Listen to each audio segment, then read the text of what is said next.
சின்ன மருமகள்ல அடுத்து என்ன நடக்க போகுதுன்னு வாங்க பார்க்கலாம். இங்கே ராஜாங்கம் வீட்டில் வந்துட்டு தீபாவளிக்கான ஏற்பாடு எல்லாம் தடபுடலா நடந்துக்கிட்டே இருக்கு.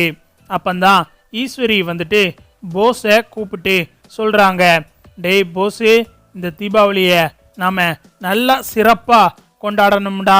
இந்த வீட்டுக்குள்ளே நீ மறுபடியும் வந்துட்ட, என் கவலையெல்லாம் போயே போச்சுடா. இப்போ நான் ரொம்ப சந்தோஷமாக இருக்கேன்டா. அதை நம்ம ரொம்ப கோலாகலமாக கொண்டாடணும். நல்லா வெடியெல்லாம் வெடித்து வான வேடிக்கையோட இந்த தீபாவளி நமக்கு ரொம்ப சிறப்பாக இருக்கணும்டா. அதனால் நிறைய வெடி வாங்கிட்டு வா அப்படின்னு சொல்லிட்டு ஈஸ்வரி சொல்லவும், அதுக்கு என்னம்மா உன் இஷ்டப்படி வாங்கிட்டா போச்சு, நமக்கு தெரிஞ்ச ஆளுங்க நிறைய பேர் இருக்காங்க, நான் இப்போவே போய் வாங்கிட்டு வாரேன் அப்படின்னு சொல்லிட்டு போஸு சொல்லிக்கிட்டு இருக்காரு. அடுத்து பார்த்தா போஸ் வந்துட்டு இங்கே வெடி வாங்குறதுக்காக ஒரு பெரிய வெடிக்கடைக்கு வந்திருக்காரு. அந்த வெடிக்கடையில் போஸ் நின்று பேசிக்கிட்டு இருக்காரு. அதை போஸுக்கு போன தீபாவளிக்கு நாட்டு வெடி கலந்து கொடுத்த ஒரு ஆள் பார்த்துடுறாரு. இந்த ஆளு தானே அன்னைக்கு நம்மக்கிட்ட நாட்டு வெடி வாங்கிட்டு போனது. இப்போ என்னடானா இந்த ஆள் வெடிக்கடையில் வந்து வெடி வாங்கிக்கிட்டு இருக்காரு அப்படின்னு சொல்லிட்டு அந்த நாட்டு வெடி கொடுத்த ஆள் பார்த்தா போஸு வெடி வாங்குறத பார்த்துடுறாரு. இந்த ஆளுனால தான் நம்ம அன்னைக்கு போலீஸ் ஸ்டேஷனில் போய் உட்கார்ந்தோம். இந்த ஆளுனால தான் நம்ம பெரிய பிரச்சனையவே சந்தித்தோம்.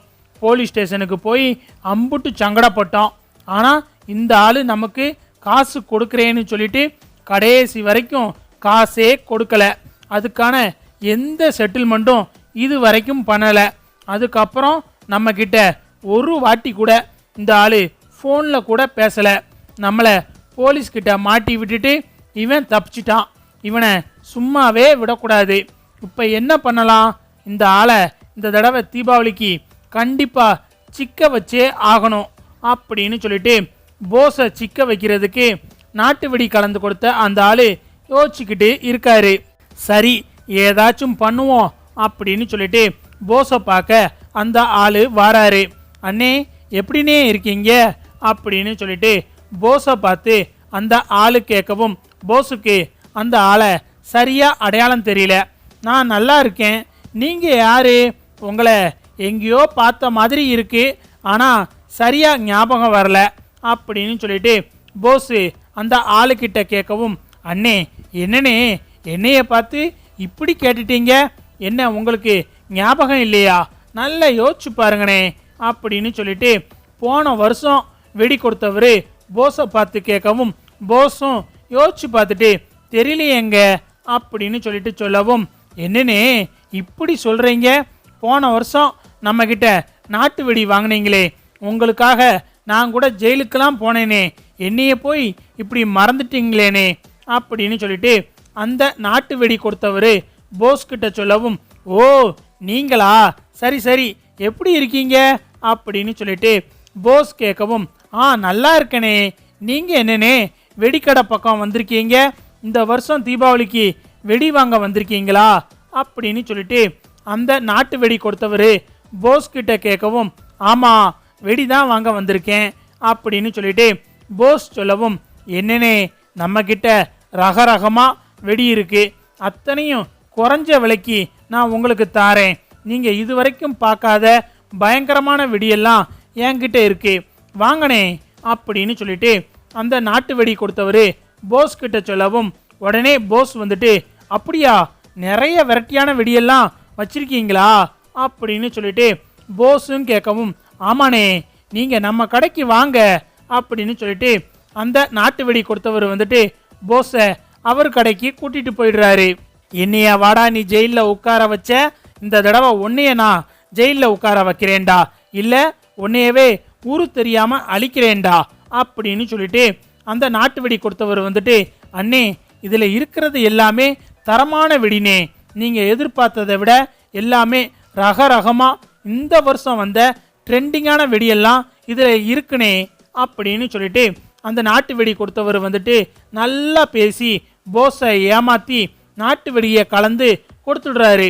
அதை போஸும் பார்த்தா வாங்கிக்கிட்டு இந்தாங்க காசு அப்படின்னு சொல்லிட்டு போஸ் கொடுக்கவும், ஐயோ அண்ணே வேணாம்னே, போன வருஷம் தீபாவளிக்கு நீங்கள் எனக்கு கொடுத்ததே எனக்கு போதும்னே, எதையும் என்னால் மறக்க முடியல, அதனால் காசெல்லாம் எதுவும் வேணாம்னே, நீங்கள் நல்லபடியாக இந்த வெடியெல்லாம் வெடித்து தீபாவளியை சிறப்பாக கொண்டாடுங்க அப்படின்னு சொல்லிட்டு அந்த நாட்டு வெடி கொடுத்தவர் பார்த்தா போஸுக்கிட்ட சொல்லவும், போஸும் பார்த்தா காசு மிச்சம் அப்படின்னு சொல்லிட்டு அந்த வெடியை வாங்கிட்டு கிளம்பி இங்கே வீட்டுக்கு வந்துடுறாரு.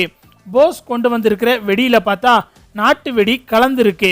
இது தெரியாமல் ஈஸ்வரி, சித்ரா, சாவித்திரி, தாமரன்னு சொல்லிட்டு எல்லாரும் அந்த வெடியை பார்த்ததும் வாயை பொளந்துக்கிட்டு நிற்காங்க. அப்பந்தான் ஈஸ்வரி வந்துட்டு, டேய் போஸு, என்னடா இம்புட்டு பெரிய பாக்ஸில் வெடியை வாங்கிட்டு வந்திருக்க அப்படின்னு சொல்லிட்டு ஈஸ்வரி போஸ் கிட்ட கேட்கவும், நீ தானமா சொன்ன இந்த வருஷம் தீபாவளியை சிறப்பாக கொண்டாடணும்னு, அதனால தான் நமக்கு தெரிஞ்சவர்கிட்ட இந்த வருஷம் வந்திருக்கிற ட்ரெண்டிங்கான வெடியெல்லாம் வாங்கிட்டு வந்திருக்கேன், போமா போய் வெடிச்சு கொண்டாடுமா, உனக்கு எப்படியெல்லாம் தோணுதோ அப்படியெல்லாம் வெடிச்சு கொண்டாடு அப்படின்னு சொல்லிட்டு போஸ் சொல்லவும், அந்த வெடிகளை எல்லாம் எடுத்துக்கிட்டு ஈஸ்வரி, சித்ரா, சாவித்திரி, தாமரன்னு சொல்லிட்டு எல்லாரும் வெடி போட ஆரம்பிக்கிறாங்க. அப்பந்தான் எல்லாரும் வெடி போட்டுக்கிட்டு இருக்கும்போது ஈஸ்வரியை பார்த்தா அதில் இருக்கிற நாட்டு வெடியை எடுத்து போட்டுடுறாங்க. ஈஸ்வரியோட முகமே பார்த்தா மொத்தமாக கருகி போன மாதிரி ஆயிடுது. வெடி டம்முன்னு வெடிக்கவும் ஈஸ்வரிக்கு பார்த்தா பயங்கரமாக அடிபட்டுருது. ஈஸ்வரி வெடிச்ச வெடி சத்தத்தை கேட்டுட்டு எல்லாரும் ஓடி பதறி அடிச்சு ஓடி வராங்க. இது என்ன வெடி, சாதாரண வெடி சத்தம் மாதிரி இல்லையே, ஏதோ பெரிய பாம் வெடிச்ச மாதிரில இருக்கு அப்படின்னு சொல்லிட்டு எல்லாரும் வீட்டில் இருந்து ஓடி வராங்க.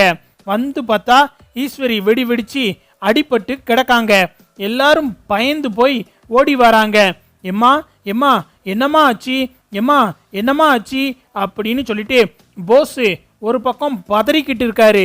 இந்த பக்கம் சித்ரா, ஈஸ்வரி, தாமரன்னு எல்லாரும் பார்த்தா என்ன நடந்துச்சுன்னு தெரியாம பதறிக்கிட்டு கிடக்காங்க.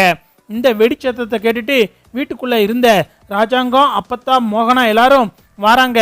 ஐயோ ஆத்தாடி, யாருக்கு என்னாச்சு, சத்தம் எம்புட்டு பெருசா இருந்துச்சு அப்படின்னு சொல்லிட்டு அப்பத்தா வேகமா வரவும் அங்க தமிழ்ச்செல்வி நிக்கிறத பார்த்துட்டு, அடியே தமிழே, உனக்கும் ஒன்றும் இல்லையே அப்படின்னு சொல்லிட்டு அப்பத்தா கேட்கவும், ஐயோ அம்மாச்சி, எனக்கெல்லாம் ஒன்றும் இல்லை, ஈஸ்வரி அத்தைக்கு தான் என்னமோ ஆயிடுச்சு, அவங்க தான் வெடி வெடிச்சுக்கிட்டு இருந்தாங்க அப்படின்னு சொல்லிட்டு தமிழ் அப்பத்தா கிட்ட சொல்லவும், இங்க ஈஸ்வரியை பார்த்தா முகமெல்லாம் அடிபட்டு முகமே ஒரு பக்கம் நல்லா கருகி போன மாதிரி ஆயிருது.